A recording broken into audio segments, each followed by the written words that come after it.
Lovely, thank you very much. Welcome everybody to this meeting of West Yorkshire Transport Committee.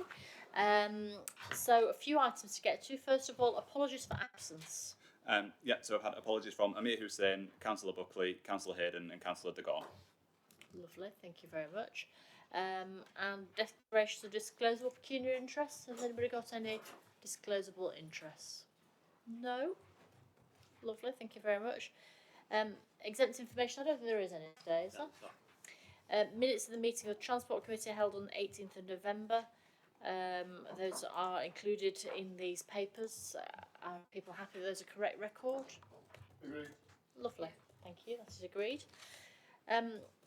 So before I continue though, onto the substantive items of the agenda, there's a few staff changes that we need to go through, so everyone needs to be aware. We've got a new post of Executive Director of Transport that has been created, that's to lead in all transport matters, and that recruitment will take place in 23. In the meantime, Melanie Corcoran, who's with us today, has been appointed to the role of Director of Transport Policy and Delivery, but she's been moving to the role of Interim Chief Operating Officer from January. You might want to go through that again, because I don't think I did that very well, Melanie. Just say, who are you and what is your job? Hi, I'm Melanie Corcoran, and this month my job is Director of Transport Policy and Delivery, and in January I will be taking on the Interim Chief Operating Officer role. We will be interviewing over the next few days to identify an interim for the Director of Transport Policy and Delivery. Thank you. And Dave Pearson? Yes. Yeah, it's an internal interim opportunity, and then if there is a substantive post to recruit to, that will be done externally. Dave Pearson, you're also on this list. You've been appointed to the role of Director of Transport Operations and Passenger Experience. I thought that was already your job, really.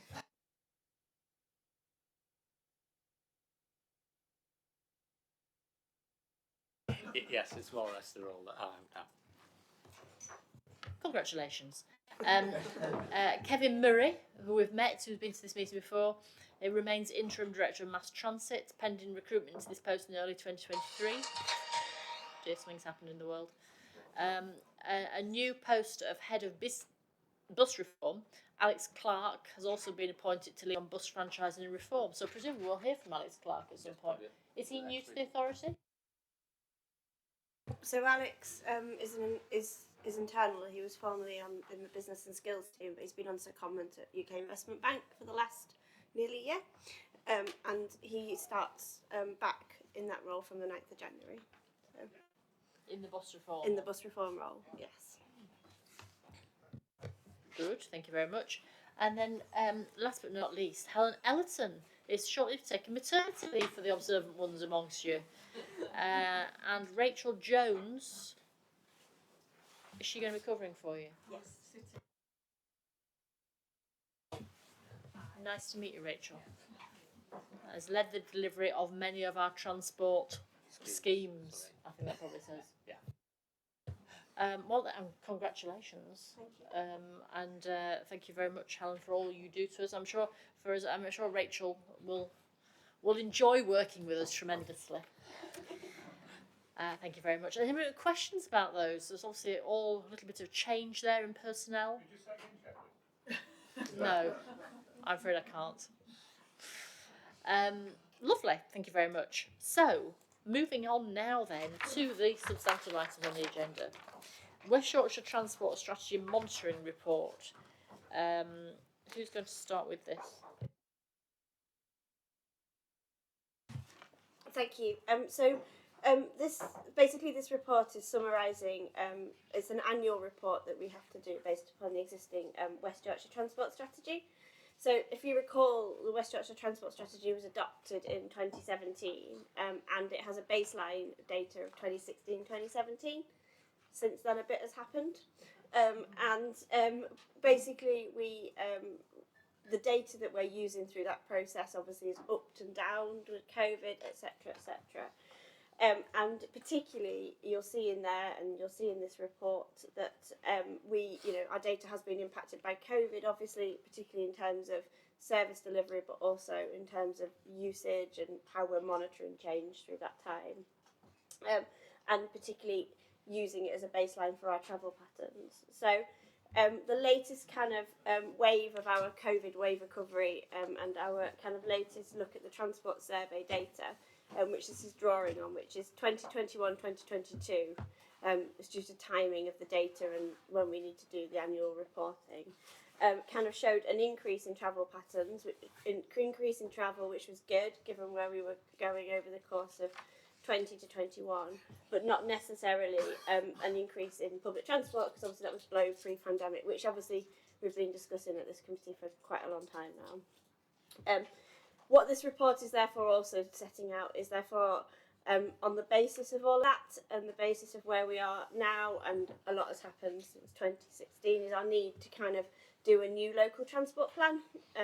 And as we've been discussing with Transport Committee and brought reports in October and November around the new local transport plan, that is where our focus is on now, and that will have a new baseline to be able to work through and really kind of monitor and understand change going forward. So the report is basically setting out kind of that we're now moving forward to look forward to that, rather than necessarily reporting against our old transport strategy on an annual basis. We're proposing here that we work on a new local transport plan that gives us a new baseline from which to do reporting going forward. Of course, the world has changed, hasn't it? Quite a lot since things were set. Councillor Swift. Yeah, it was this reference to a new baseline, Chair. I apologise, I hadn't picked that up in the report. But, I mean, presumably, we will still be able to do a comparison on the figures against pre-pandemic. Yeah, thanks. Yes, of course we will, because obviously that data's still there.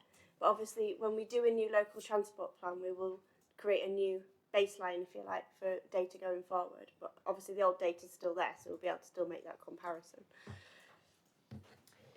I think Councillor Swift raised an important point. If you change data too much, you never know what you're doing, really. So presumably that data we use is standard data that's nationally available, and therefore we should still, at this committee, we should still report on that stuff going forward. I mean, obviously we all accept that people's travel patterns have changed tremendously, haven't they, over the last few years. So what we set in 16-17 is of little relevance to how people live their lives now. But still, it would be useful for us, I think, in this committee to have that data reported over time. That's okay. Regardless, obviously, the transport plan, we need to see that going forward. Councillor Bolt. Yeah, thanks, Chair. Just looking at the reports and statistics, the 2.18, we see a decline in cycling, a 3% decline, which is probably referenced on the last page. The satisfaction with highway infrastructure remains low, but we haven't got any modal breakdown in that. That could be reflected. And satisfaction with the provision of cycling routes and facilities declined. It'd be useful to have some more detail about that, because if we're going to achieve modal shift and active travel, these are the kind of things that we need to be looking at. There's been a lot of investment around the place in infrastructure. Whether it's in the right place for the people to use it is another thing. But obviously, if there's dissatisfaction with highways, infrastructure and facilities, we need to have a look at that, because we're the ones who are investing in it. I mean, we all know, obviously, as you say, a lot of investment has been made. So why would people be less satisfied than they were before, when obviously we've done more investment? So sometimes I think it depends upon who's been involved in the survey as to kind of what the response is necessarily. But yeah, there are a number of factors, I guess, in terms of what can lead to kind of being satisfied or otherwise to infrastructure available. But we can have a look at the data and just understand if there's more, we can dig into some of that any further, if that's helpful. I mean, obviously we all know we've got a long way to go on active travel, although we're better than a lot of places. But it is bit doesn't read quite right, does it, if people are less satisfied than we were, we've made so much investment.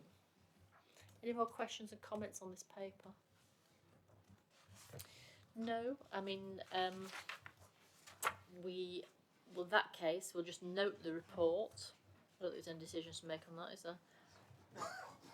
And we'll move on to then the passenger experience update report. And of course, we had the operators here at the last meeting, bus and rail. So we've given them our opinions of what we think the experience is like, but people may well have other things to add since that meeting. Yes, thanks, Chair. We did have a long session last time about bus and rail performance, and I think as this report sort of bears out, not an awful lot of improvement on that front. And as you'll see from the report, with regard to rail performance, the Mayor, along with other Northern Mayors, met with the Secretary of State on the 30th of November to express concern about the various different elements and factors that are impacting on rail performance at the moment. And so this sort of report sort of gives you a bit of an update as to where those things stand, and obviously the service is also impacted by strikes this month as well. In terms of bus performance, I think one of the things that you asked us to do, which we're sort of carrying forward to future meetings, is a little bit more granular information around bus performance, and for us to address some of the issues that are giving cause for concern about the real-time information system. So that works underway. Just picking up a few more things on the report. We're monitoring carefully bus patronage against the sort of pre-pandemic baseline, and it's interesting to see that it's grown a little bit across the autumn. So we're now at 84% of the pre-pandemic baseline. But I think, as you'll see further into the report, on the current wave of the surveys we've been reporting to you across the last couple of years on the impact of the pandemic on transport. I think what this tells us in terms of the latest things that people are saying is the sort of concern about COVID and infections is subsiding a little bit now in terms of people's attitude to travelling on public transport, but the changing travel patterns to work seem to be becoming fairly well embedded, and so I think that will impact on how far we can get beyond 84% in terms of bus patronage. But I think it's useful to see that the fare initiative, that the capped fares that were introduced in September are probably a major contributing factor to a little bit of growth. But I think there's more to be done in terms of understanding travel patterns and behaviours, which I think we've flagged in the previous report as well. Lots of graphs and information with this report, so I won't talk to them all. I'm happy to take any questions members have. Any questions? Councillor Hutchinson.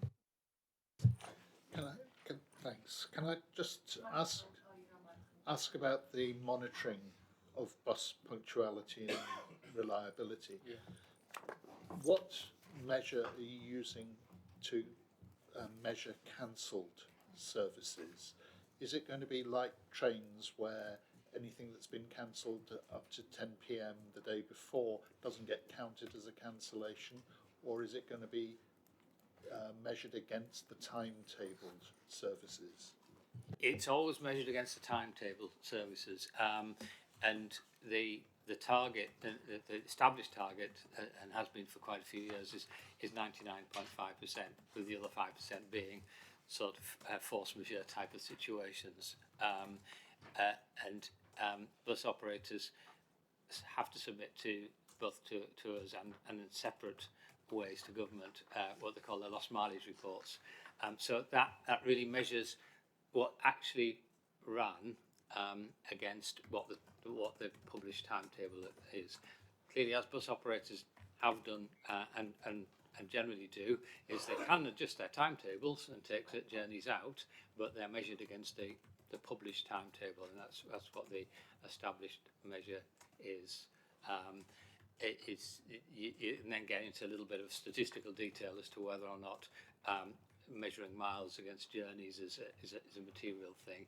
I think I'm going from memory now rather than going back into the data, but I think we're probably in the low 90s in terms of bus reliability is the measure, and punctuality being on time. And although that sounds high, it's actually not very good, is it? Because essentially that's an average taken across the whole week. So I think there's somewhere to go. I think the other thing on cancellations, relative to the points members have made in the past around the real-time information system and how that works, is trying to move to a situation where there's more transparency about a journey being cancelled, so that A, the customer actually can see it through the system that it's been cancelled, and B, we can actually see that on a journey by journey basis and start to understand where the patterns of that are. Councillor Swift. I think Dave might have half answered my question in the last couple of sentences, but what I was going to ask was, do we check the information that the bus operators give us? Because the numbers that we read, and we don't have the ability to dispute, do always seem to be a lot more rosy than the experience of ourselves and our constituents. So do we, for example, do a 10% sample that we check ourselves, or do we just take it that the operators are giving us a factually accurate? We do a little bit of checking. We particularly check the what we call the lost mileage on the services that the combined authority pays for, because we will adjust their payments accordingly. So we've got a robust method for doing that. We will do a little bit of checking on their commercial services. In all honesty, we don't have somebody whose job is to tally everything up. We don't go to that level of detail, but we do look at making sure that the data is robust. The bus operators need a certain amount of transparency on that data as well, because they also use that data in terms of their claiming for bus service operators grant. So to a certain extent, outside of our processes, they will be audited on what they declare to government, because that's part of their sort of grant and taxation type of relationship. So that there does need to be sort of robustness of the figures, and the Traffic Commissioner also monitors the performance, because ultimately the Traffic Commissioner is a regulator. I think the other thing, which I probably alluded to in Councillor Hutchinson's question as well, is I think sometimes you do need to take a step back from the overarching percentage numbers in these things, because the passenger experience is that the journeys that do get cancelled, the journeys that do run late, are often in the peak times, and particularly in the afternoon peak, for a number of reasons, operational reasons as well. So if you were to go to somebody who stood in a bus stop and said, well, actually, 98% of journeys are all running, they'd say, well, that's not my experience. And I think we all recognise that. Councillor Thompson and Councillor Firth.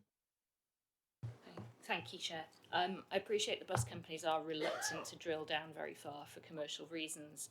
We have two routes in our ward, one of which runs fairly well. The other fairly frequently has 2 or 3 services cancelled in a row in the early evening, and it's a long walk from one to the other. I know I'm a bit of a stuck record on this. We're not getting a response from them as to why one is regularly cancelled and the other runs fairly frequently, but people are left with a 90-minute gap between services sometimes as a consequence, and a long walk in the dark. That's the same service providers as well. They run together to Rawdon Crossroads, then they split, then they come back together in Guiseley, but there's a chunk of 2 or 3 miles when they run about a mile apart.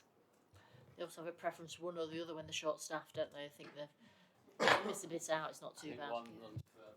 Yeah, the one that keeps running is the Otley one. The one that gets cut off regularly is the one that serves Westfield and into Guiseley. But if you live in Westfield, a bus at the top of Eden's not much use. Okay. Councillor Firth first.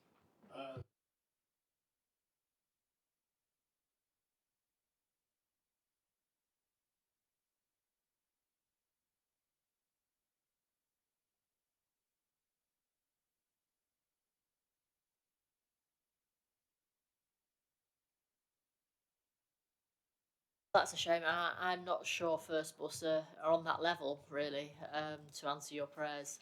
But, Arriva. Oh, right, okay. Oh, well, in that case, definitely not. Councillor Bolt and then Councillor Salam. Yeah, thanks, Chair. I'm just conjuring the spirit of Eric praying at a bus stop. Multi-purpose buildings. And as Kevin says, I think they, sometimes they do give a rosy picture. And if we look at 2.19, the insight surveys, we're talking here of 86% of bus and 84% of rail passengers were satisfied with their journey overall. I think the key thing that we need to know is the sample size and where they've done it, because certainly, as we know, I'm sure across all the districts, that is not replicated in our caseload. So, in the spirit of Christmas, I'll be generous with them, but I'll say I think they've been having a bit of the Christmas tipple if they've been producing these figures. Yeah, I mean, we looked at this earlier, and I just wonder if it's people who actually don't get on a bus at all, so they don't ask those people. So if you don't manage to get on a bus, then they're never going to ask you any questions, are they? Because they don't know you've been on there, but you're very, very disappointed. So perhaps they just, if you manage to get on a bus, you're probably more satisfied than not being able to get on a bus. So yes, James, just to clarify 2.19 and 2.18, what we're doing there is presenting some national research that Transport Focus is the watchdog for passengers have published, and I think as Councillor Hinchliffe said, to a certain extent, if you ask people who have just had an experience that's okay, they'll probably say they're satisfied. And in some respects, some of this is often is out of kilter with the sort of experiences you'll get through your mailbags and doorsteps. But I think often the interesting thing with these things is not so much the absolute number, it's the movement between the numbers.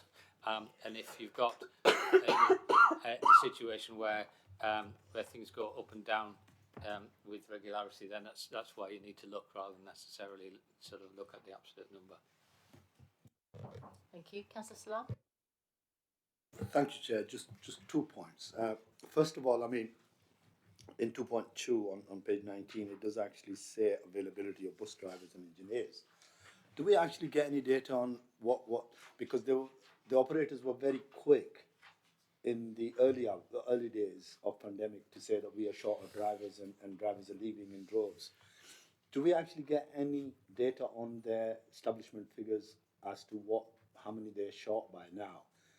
I mean, earlier on, somebody said that Arriva were only short by 40 by the amount of routes that they've cut. They would be only short by 40, while they could have been short by 200. And the other thing is, some time ago we were talking about the real-time information.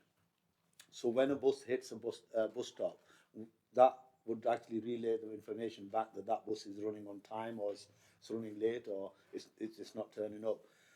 Do we have any of that data ourselves to say if those buses, because if a bus doesn't pass number of bus stops, it's not going to be registered, it'll be either cancelled or it's running, not running at all. Have we never actually picked up on that, or have we done anything on that?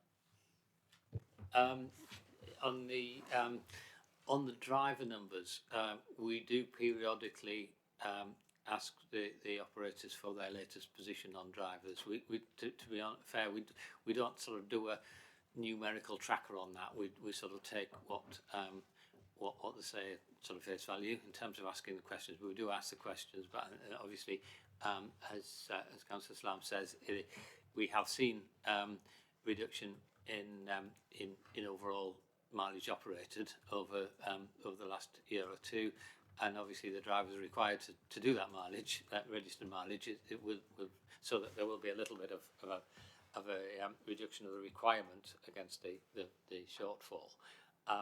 Real-time information, yes, there is a massive database of every bus and every bus stop that sits in it, and we have actually over the last year updated and upgraded that database and are now bringing on stream a better reporting tool so that we can actually interrogate that data. We don't tend to do that for evidence, for want of a better word. If what we do is it's particularly interesting, A, to see an overall overview of what's what the average punctuality is, but also to take it route by route. And a lot of this data does inform things like bus priority and highway schemes, so that we can see, you know, the points, the pinch points of where buses get delayed, and the bus operators and ourselves can see where quite clearly the timetable cannot be met. There's a couple of situations there where, you know, what's in the registered timetable it does not meet the prevailing traffic conditions. So yeah, the short answer is there's a lot of data. We probably could do better and more with it, and we've got a tool that's going to help us do that.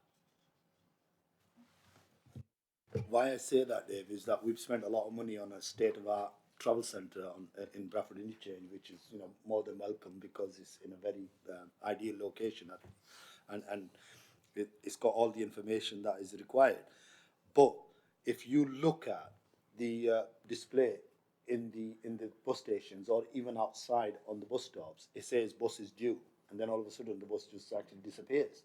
So the passengers stood at the bus stop don't know whether that bus is cancelled or it's running late, because when it doesn't hit that bus stop or a terminus point, all it is due and then gone. And people are just stood there, and it just doesn't paint a good picture. Yeah, and we do recognise that happens from time to time. It shouldn't happen from time to time. It shouldn't happen at virtually at all. But there are, we've got a sort of team of people in our teams and in the bus operators, picking through all the reasons why that happens. From in terms of there's some technical reasons why it happens. A lot of that is down to the number of buses that are actually being recorded on the system isn't what it should be, and sometimes that system's defaulting to what it thinks is happening rather than actually polling and finding the bus on the system, and that bit's been fixed as well. So we're trying to work through all the causes of this sort of ghost bus thing that we often get.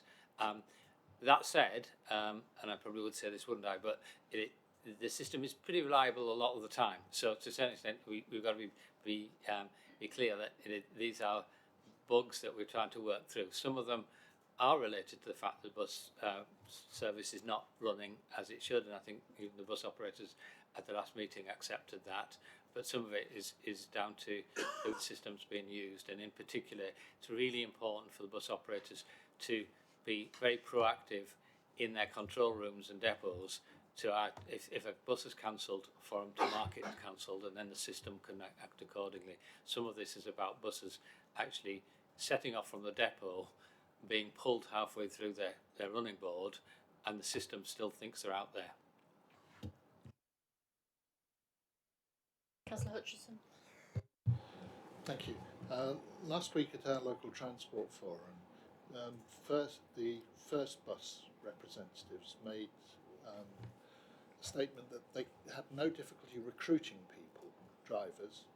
Their difficulty was retaining them, and their retention rates seem to be much worse than Arriva or Transdev, which would suggest that either they're recruiting the wrong sort of people, that people are being recruited with unreasonable expectations, or that they're not very good employers in terms of actually keeping their staff happy. Is there any work being, given the investment that Wickr has put into the driver shortage side of things, is there any work being done to try and find out why First are struggling to actually keep drivers? I attended a national summit on bus driver issues a couple of weeks ago that the Department for Transport arranged to try and get a national picture, because actually what Councillor Hutchinson has just described isn't necessarily a unique thing to First in particular, or even to West Yorkshire. It does seem to be a particular problem that whilst the bus operators are doing things to recruit staff, and one of the reasons is the lag between taking somebody on, training them if they don't have a licence, route learning them, getting them out on the road, and there's some sort of fallout and attrition in that particular process. The other thing that seems to be coming through as an issue that the bus industry needs to get to grips with is that it's not very sociable work, and I'm sure Councillor Salam will bear this out, and that some people do find jobs where their working hours are a little bit more stable, and so that's a real challenge for all bus companies, is to find sort of working conditions that actually do help that retention, because it isn't just a first issue, it's a national issue in terms of the fact that people sort of seeing coming into the job, but actually seeing, well, it's not for me because I don't like work late at night, or the shifts are long, etc., etc. So it's about that working practice. But in fairness to, it's not necessarily just one employer, and it's not necessarily one region. I think it's an endemic problem with the nature of the job. Thank you, and just to save Councillor Salam a job, pecuniary interest in that he works for First Bus, obviously it's been mentioned in the conversation. Councillor Swift. It was just to echo Councillor Salam's comments about the actual display boards of the information. It is actually a very widespread complaint. Yes, I get it. Thank you. Councillor McLaughlin. Thank you, Chair. Yeah, I just wanted to bring us to the punctuality figures for Northern and TransPennine on pages 32, 34 and 36. In particular the T3, the time to 3 minutes, and the absolute plummeting in October, November. It's gone down from 80% to 70% for Northern, and from 73% to 66% for TransPennine Express. That's an extreme drop in just a 4-week period. And the general decline in the figures we've been shown below is that for Northern it's gone from about 85% in May to 80% in September, October, and for TransPennine, same periods, 78% to about 73%. So for both of them to drop so suddenly, what's behind that, and is it something that's going to persist? Because if we can't sustain drops in reliability, punctuality like that. And then of course my usual complaint about TransPennine Express, their proper cancellation figure, including P-coding, for period 7 was 19%, and it was 21% not so long ago in the previous report, and it's just not good enough, and it is ruining the lives of people in my ward. And frankly, if we don't see any improvement soon, they'll have lost all respect from me and my residents, frankly, because it is not acceptable. I heard loud and clear. Dave? Yes, I think the performance levels aren't satisfactory, and there's no real sort of explanation to that in one sense. What I would say though is that this can be the worst time of the year traditionally, and the impact of the deterioration of weather, and although lots of effort goes into dealing with the leaves on the line issue this time of year, it does actually filter through into the numbers, and you can see that most years. But this particular year isn't satisfactory, and I think we had a number of well, we had Northern and TransPennine at the meeting last time. Quite a few factors at play in terms of workforce issues around driver training and crew training.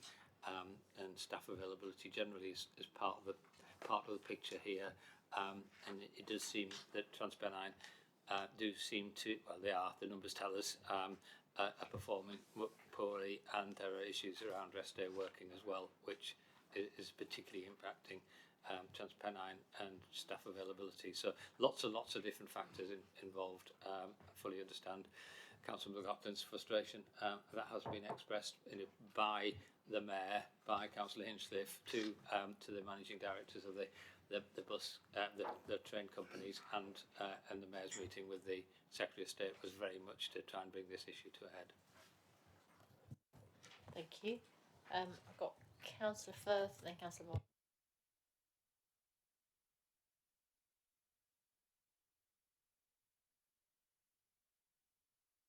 Sorry, I do apologise.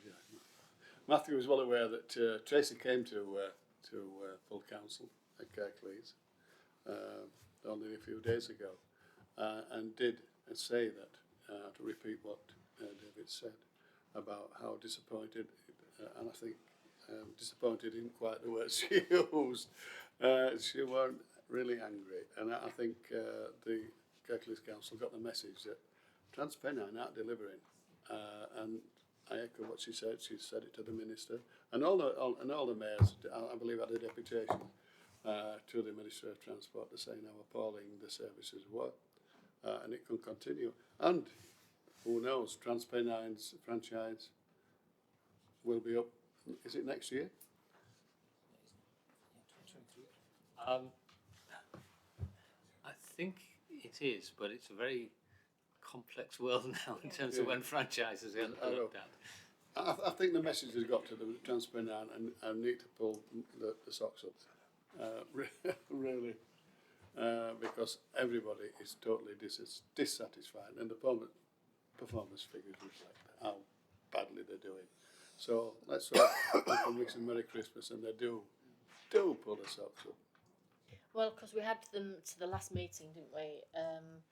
The operators, and I'm not sure when we'd envisage having them back again. When would be a good time to invite them back to see us? I think what we could probably do,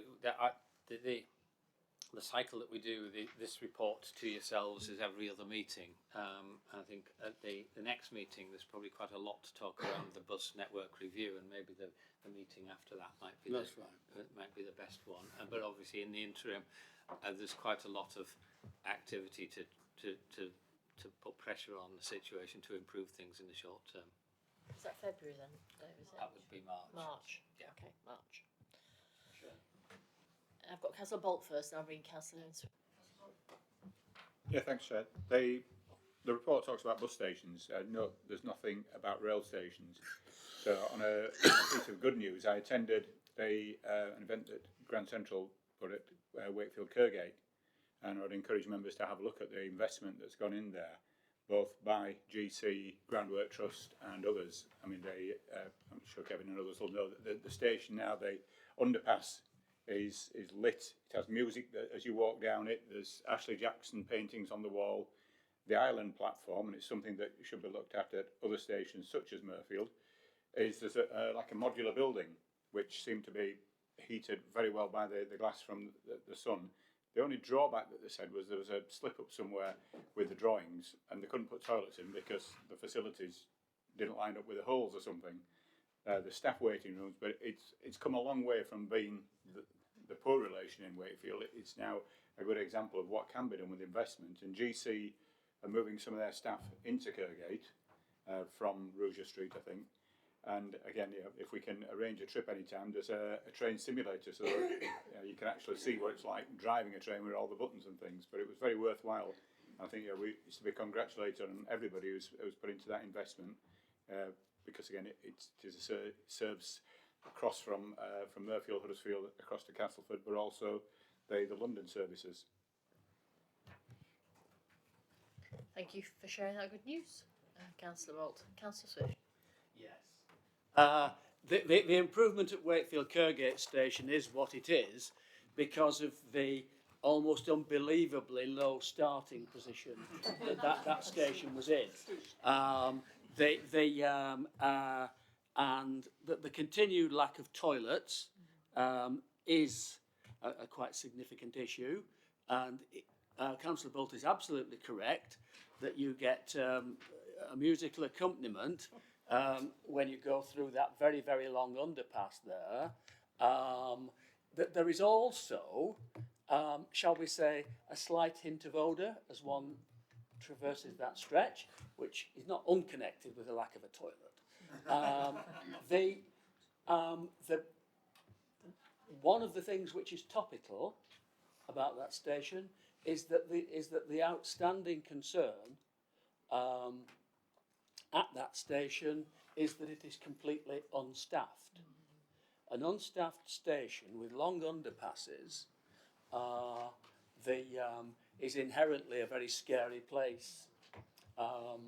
and the latest noises that are coming out of the government in the context of their dispute with the railway trade unions is that very central to their long list of what they call modernisation is actually to take out from those stations that have a ticket office to actually get rid of them. So the aspirations that we've long held for Wakefield Kirkgate to actually get a ticket office would seem very poor, as indeed would be prospects of actual staffing.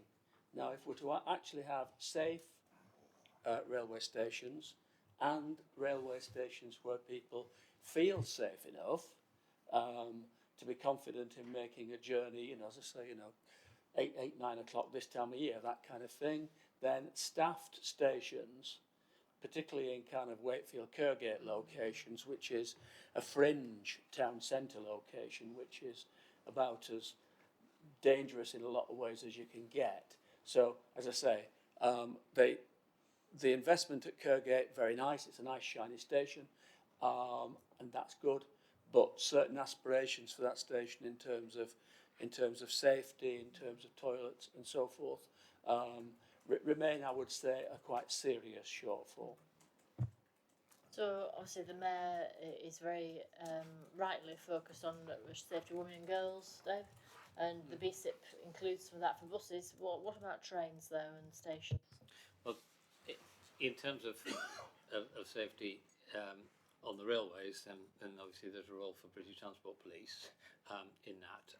I think the Councillor Swift highlights the sort of concern generally around the sort of modernisation agenda and how it affects stations which are staffed now and whether they continue to be staffed. I think the discussions we've been having with train operators is quite constructive in terms of saying, well, there may be some changes in job roles for people, but it's still important having somebody present on the train and on stations is really important. So I think it's one we will need to watch and work closely with the train operating companies and Transport for the North as things emerge, so that we don't have a consequential increase in public safety concerns because of changing roles on the railway. So I think it's something we do need to keep a watching eye on and report back to you.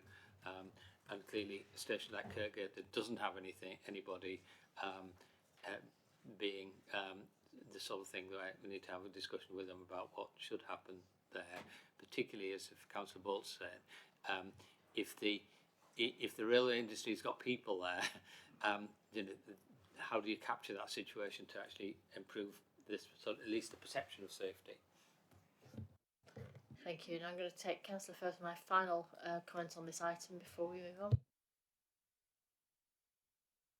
From Kevin and the few words from David, I think, can we not take a view on this as a Transport Committee and ask the Mayor, or request the Mayor to do all she can to retain staff.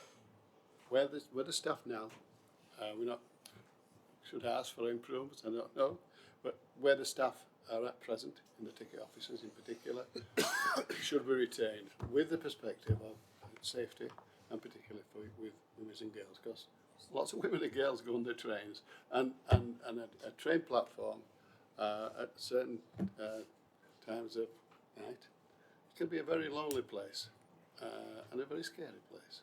So I don't know how other members feel about that. Oh, you yourself, Chair. Can we do that? Can we take a view as a committee? I'd like to suggest we can. And that will be a letter, will it, or how do you envisage that happening? Well, we minute today's what I've suggested, but I think we as a committee should perhaps be a bit stronger than that and ask the Mayor in no certain terms to take those views forward. With a big authority, we cover a lot of people, and we've got to show that safety is our concern, particularly on lonely stations. Yeah, Councillor Slam also mentioned the Bradford new investment there. I'm not sure how that works in the other stations across West Yorkshire. I don't know how much presence there is. We don't own them all either, do we? In terms of the staffed stations in West Yorkshire, the vast majority of stations in West Yorkshire aren't staffed. There's a number of stations that do have ticket officers. I can think of about 8 or 9 off the top of my head. And obviously, I think as what Councillor Firth's suggesting is perhaps the mayor writes to the Secretary of State rather than the train operating companies, because I think this is really about the direction of travel in terms of how the government's sort of moving its agenda to change the way in which it operates, that the railways operate, and to make sure that passenger safety is safeguarded within that, and that the rules of staff on staff stations are part of that. Yes, I mean, if the mayor can't do that, I'm happy to do that. So I'm sure we'll sort something out, Councillor Firth. Could I ask through you, Chair, do other members support this? Yes, everybody's very supportive. Unanimous. Excellent. Happy to write a letter.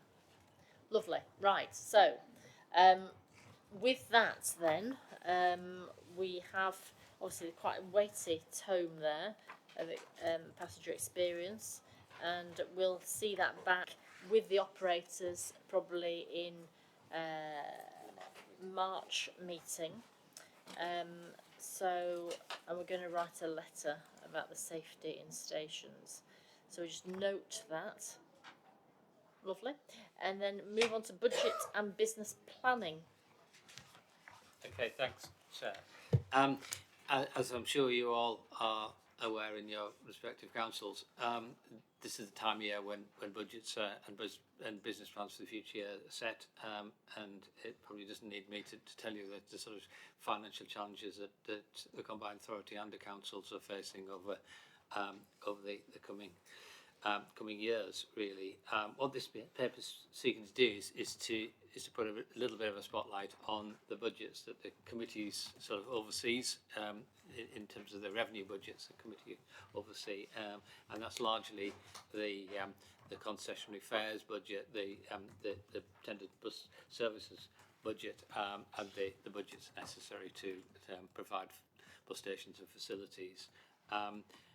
We've had a challenging year, as most people have, in terms of the impacts of inflation, and also in which we've reported to you in previous meetings, business failure of one particular operator, CT Plus, and a few smaller operators through the year, and service withdrawals by a number of bus operators, in some cases where the Combined Authority have had to reinstate the service. So that's led to quite a bit of pressure in this year's budget, and we've reported that to you more or less at each meeting. So we've sort of racked up around £3 million of extra costs this year because of the things I've just mentioned. Those costs are containable within the existing budget, in terms of how we've been able to manage that by moving some money out of the concessionary fare budget, which is impacted partly by the reduced number of bus services operating, and the reduced passenger numbers, although we are still artificially paying concessionary fares at a higher rate because of the pandemic and the arrangements for funding for bus services going forward, and we've still got lots of uncertainty around what happens in 23-24 in that regard. But I think in terms of the current financial year, lots of pressure.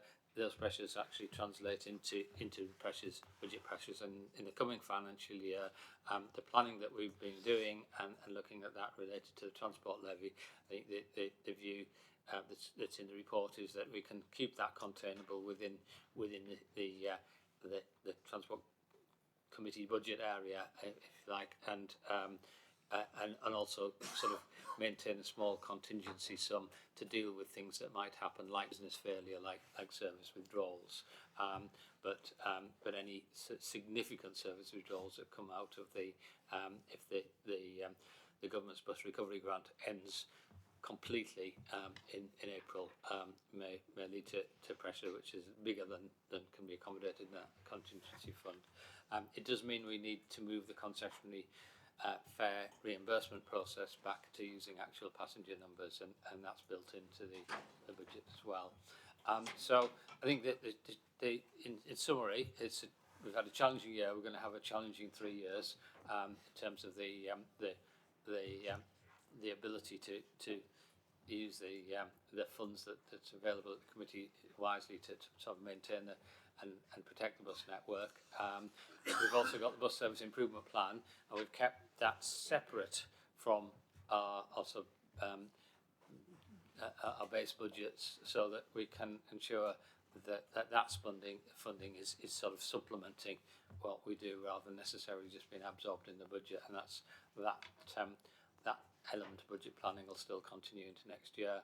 And then in 2.14, in setting the budget, we also set the business plan, the priorities for the organisation. So we've summarised at a very high level the priorities that'll sit in the business plan that sits alongside the budget. So I'm happy to take questions on any of that. Thank you. So obviously we're all involved in budgets and business planning at the moment, but this paper just really illustrates how important it is to get increased patronage across the network, whether that's buses or trains, because the less subsidy needed, the more further our money will go. Councillor McLaughlin, you had a question.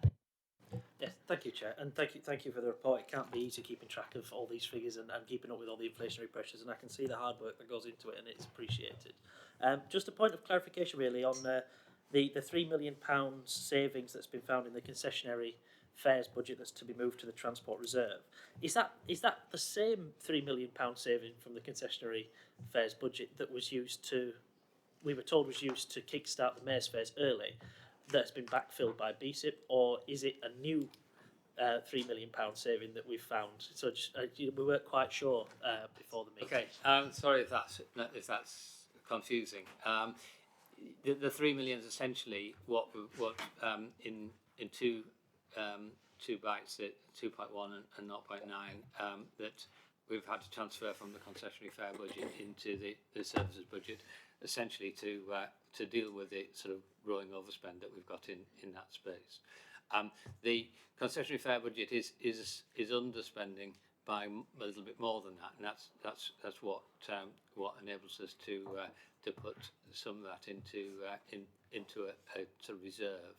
The reason it's underspending is that although we're basing our concessionary fare payments on pre-pandemic passenger numbers, we're then adjusting it because we've got a record of what bus operators' mileage has reduced since 2019, and we're making an adjustment on the payments, and that's sort of enabling us to build up a bit of a surplus in that budget that we've been using, and that the 3 million has been offsetting.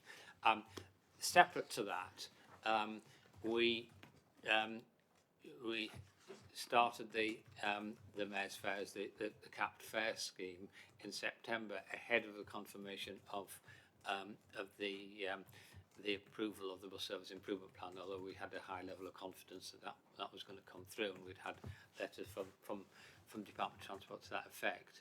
And to be able to do that, we were able to use that surplus, as it were, cash flow, so that if the bus service improvement plan money didn't come through, we could actually underwrite that, at least for the 3 months that we had. So fortunately, the bus service improvement plan money is in the bank now, and so it isn't a cost into that space. Yeah. Lovely, thank you very much. Any more questions, Councillor Clark? Thank you, Chair. I just wanted to make reference to the creation of a specific transport reserve. I just wanted to understand when that could be drawn out on and what situations that would be done. Okay. In a way, this is a sort of subset of the Combined Authorities Reserves position, but what we have done is try to sort of add what small amounts of surplus that are available in the short term to be able to deal with eventualities. I think what I've described is that because of the way in which the concessionary fare budget has spent at less than the budget that was set this year, we've been able to offset the additional costs arising from inflation and the other things I said this year from that.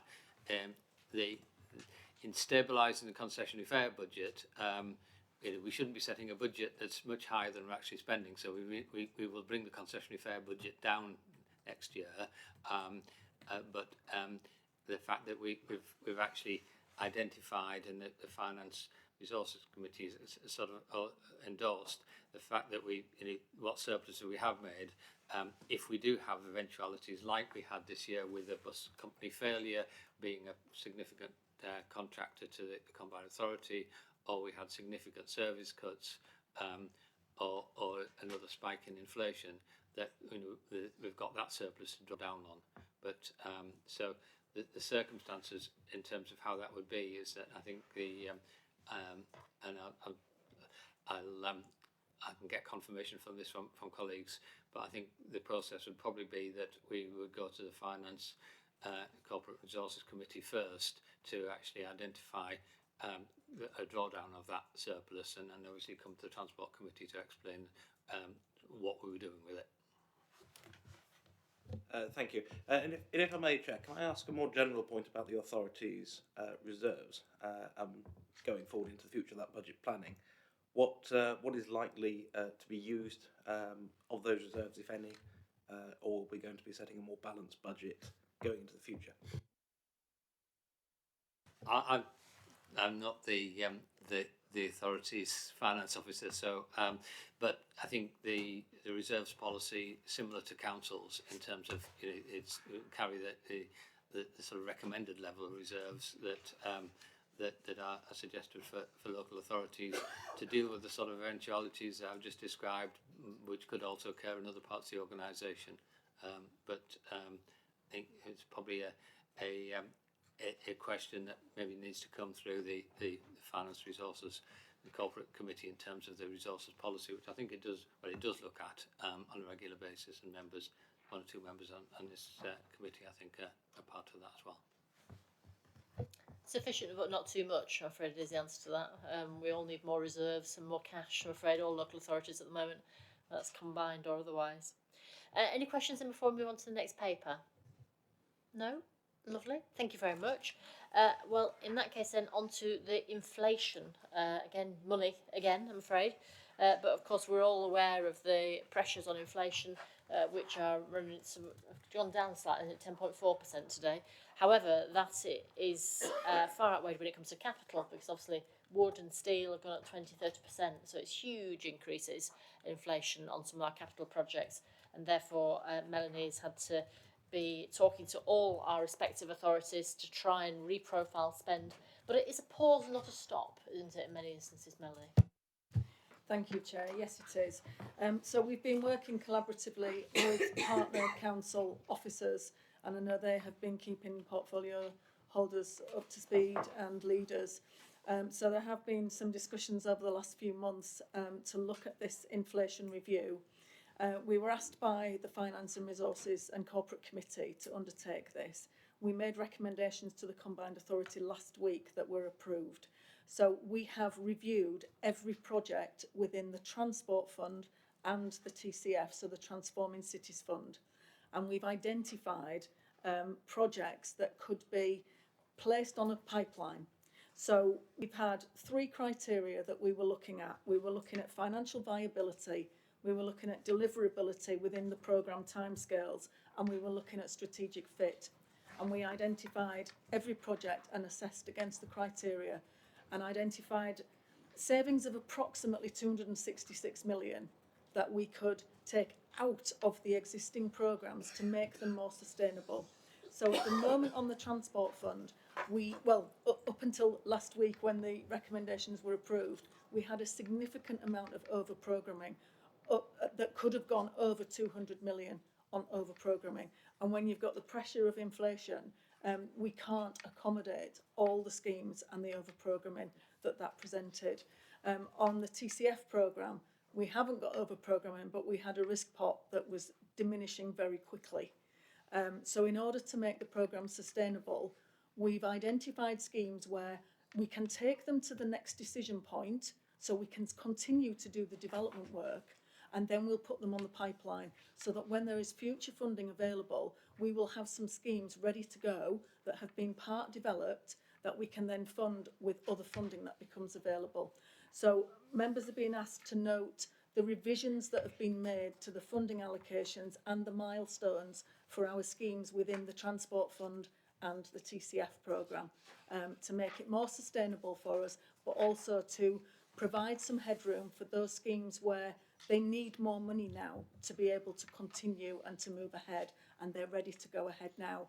So it was a way of identifying that funding, keeping things moving, keeping that momentum on the programme, and continuing to develop wherever possible. Happy to take any questions. So it's these schemes will still remain as a pipeline, won't they? I dare say. It depends on which kind of programme we're talking about. Because on this, for example, on the station car parks I know about Shipley, that is a phase 1 project, isn't it? Which other stations are in there? So all the ones that were in the first phase will continue, with the exception of there's a couple of schemes. I think Guiseley and Outwood are going to be put on the pipeline from phase 1, and I think from phase 2 New Pudsey will be put on the pipeline, but as and when demand increases and funding becomes available, we can review those schemes again. They may or may not happen, because obviously now is different times to what we started with, isn't it, really? Okay. Any questions or comments on these? Councillor Bolt. Yeah, thanks, Chair. Could I make an appeal, if we get these back in future, when we've got the tables, can we group them by authority within the tables? It's going up, down, it's easier for us all then to extract and look at things, particularly for our authorities, and because looking at a couple of things that we're talking about here, the City Connect Phase 3 Cooper Bridge is nearly at 1.8 mil. The question I would ask is there anything from that in terms of active travel that can be rolled into the bigger £70-odd million Cooper Bridge scheme, which should have active travel within it? But I know when we did a scrutiny call in, there was concern that it didn't match up to LTN 120 and gear change. And also, from a mayoral perspective, it didn't have bus priority for a major scheme. So, if we're pausing the City Connect Phase 3 and reflecting on the active travel figures of before, we need to make sure that somewhere the active travel network is being picked up. And also, in this, one of the schemes being paused is Murfield Dewsbury Leeds, with a major development coming on stream at Chidswell. And also Dewsbury Riverside, we need to make sure that the A644 corridor is being progressed in some way, capable of absorbing the transport increases that we're going to see in short, medium and long term. So, obviously some of the things are being paused, and some of them, whether they'll ever get off the ground. But for schemes like that, we can achieve the same objective if we have City Connect in with the major scheme.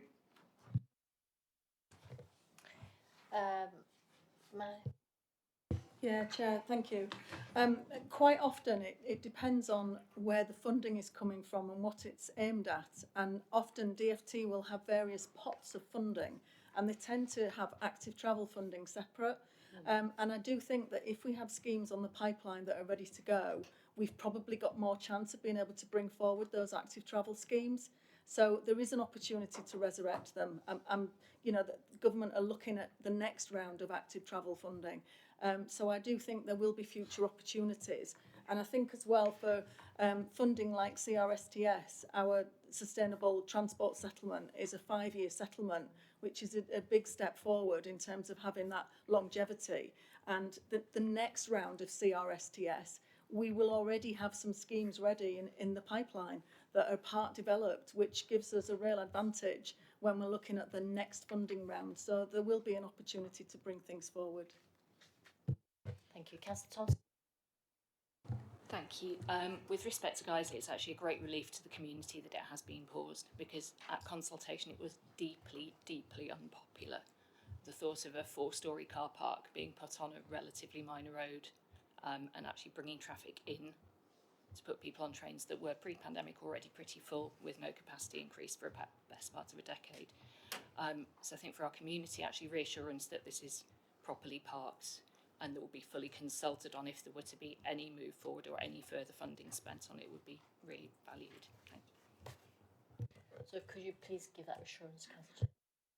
We will continue to consult on schemes. So where schemes are continuing to develop, we'll continue with that. And where schemes then are resurrected, if you like, from the pipeline, we'll continue to consult on those as well. Yeah, thank you. I think the answer was yes, Councillor Thompson. So, any more questions? Oh, Councillor McLaughlin, apologies. Thank you, Chair. Yeah, just going to 10.1, staffing implications. It just says there are potentially some staffing implications as some projects will be pipelined. Could you just clarify what more specifically does that mean?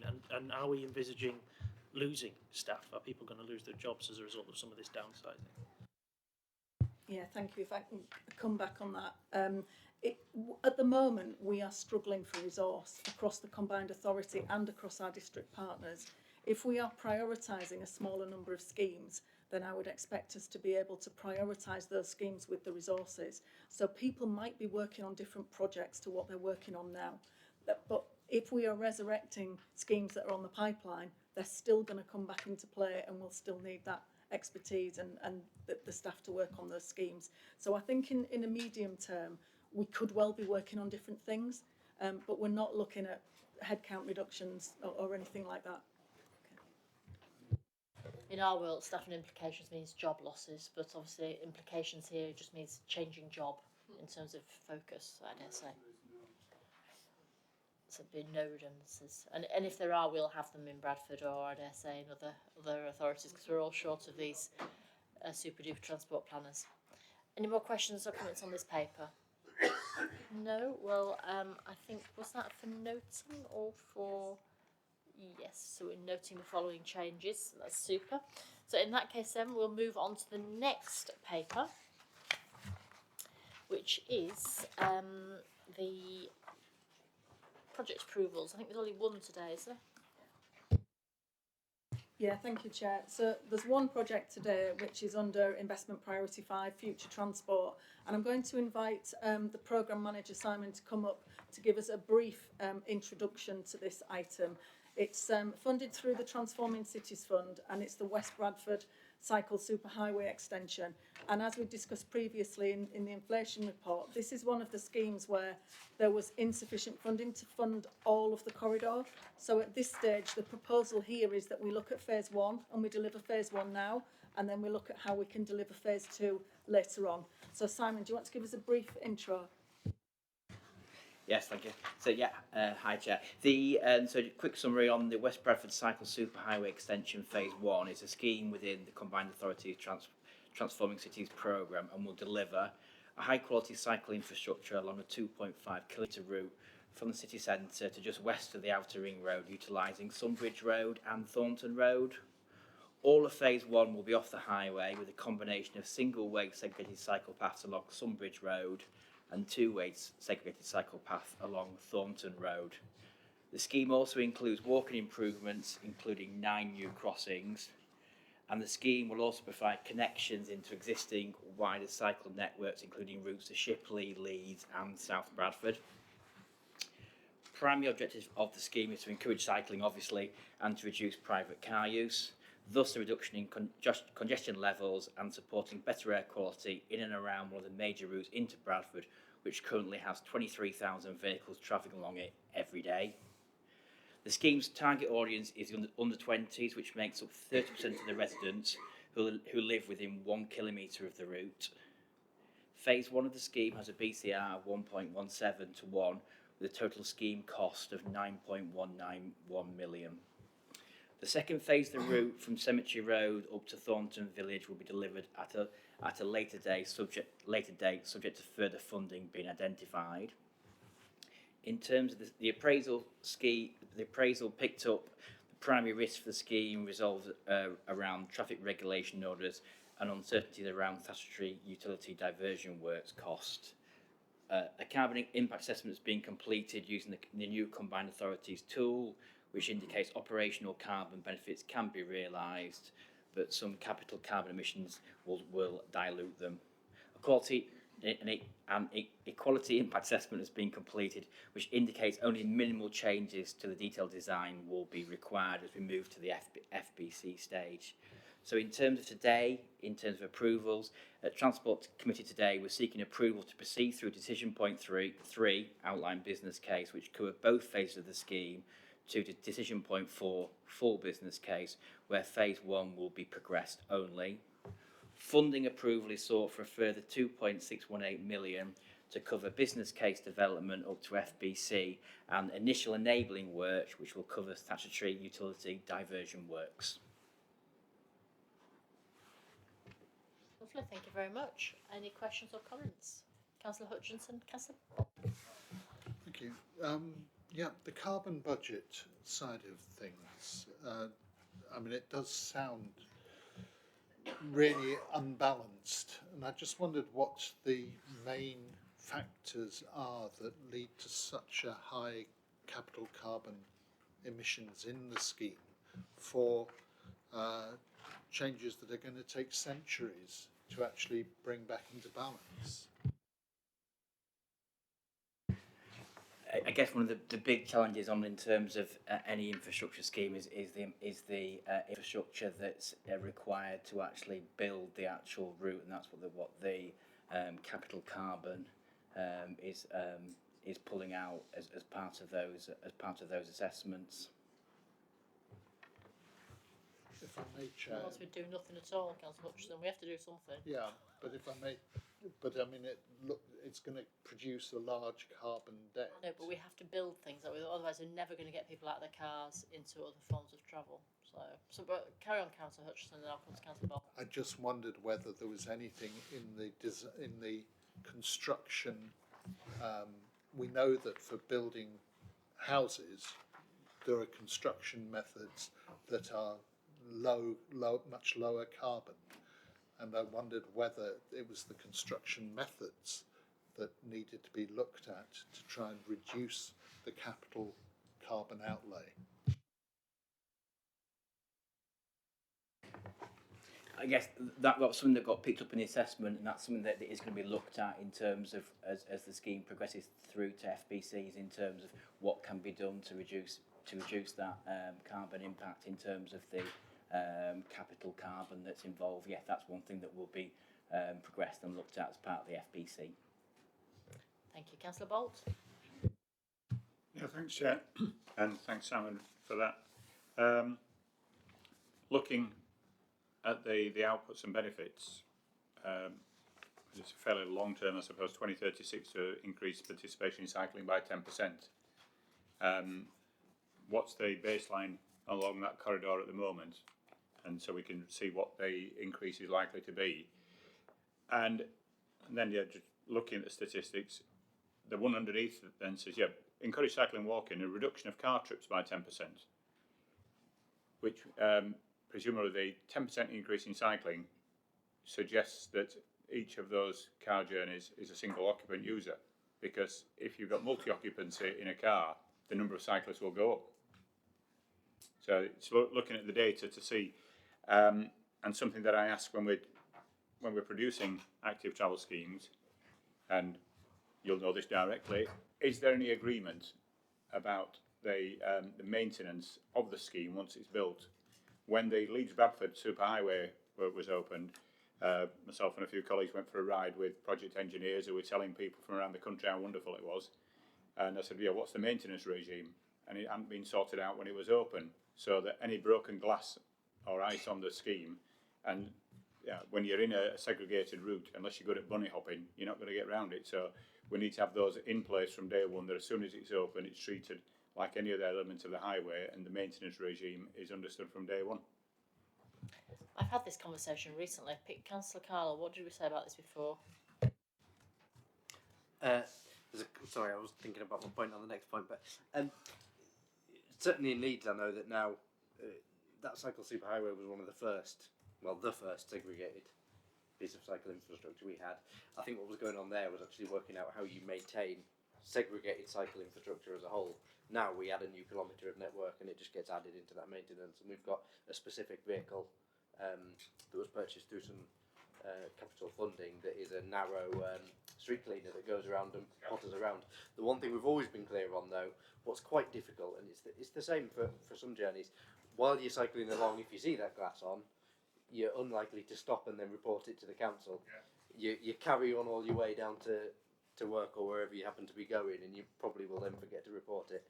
So the difficulty I think we have is if somebody drops a bottle on the cycleway, it can be some time before we know it's there and can send out somebody to specifically tidy up that point. So I'll use this opportunity that you've given me, Martin, just to ask people to, if they can, do report it when you see it, because then we can arrange somebody to go up and see it. About having reporting that works across borders.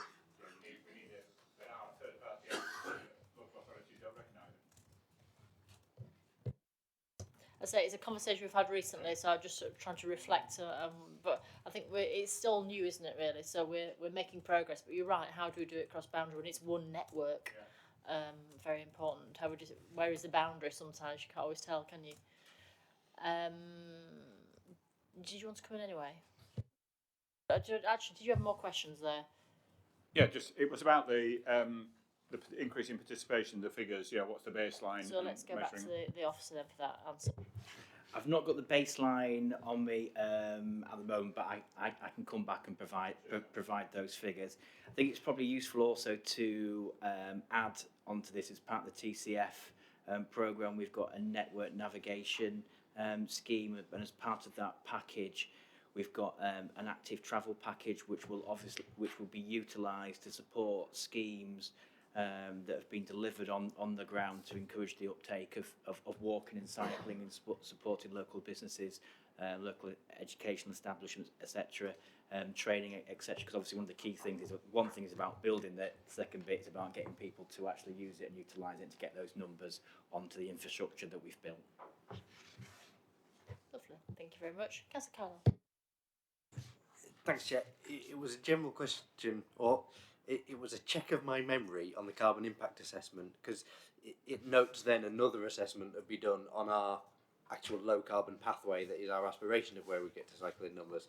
Am I correct that the carbon assessment we quote in the business cases is the one done on the DFT's cycle targets that doesn't necessarily meet our ambition? So it sometimes has a struggle, because we may say we're aiming to double the number of people cycling on a particular area, but we're not necessarily able to submit that in a business case because we have to use the DFT's approved methodology on that rather than our own aspiration. So just on that one, we do have a carbon assessment toolkit which is used on every project, and that's the carbon measure that we've got here. But when we do the appraisal, we need to follow DFT guidelines, and they do have their own active travel mapping tool that we need to look at, the appraisal tool. And there are assumptions made about increases in behaviour that are maybe out of kilter with what we would want to put. So locally, yes, we have high aspirations to do that, and we're starting from quite a low base compared to other cities. So that it's quite realistic that we would then hit the targets that we're setting in percentage terms. We have to look at the DFT models. We have to comply with that. But the carbon assessment tool is our own tool. So we will report on both. But yes, there are some assumptions that we have to make that we might not necessarily agree with. Okay, I hope that's clear. Any more questions, comments? No? So I think there's a decision to make on this, isn't there? Recommendations, the Transport Committee approves that, and that's at 4.37. Are people happy with those recommendations? Can I see those in favour, please show? Thank you, that is carried.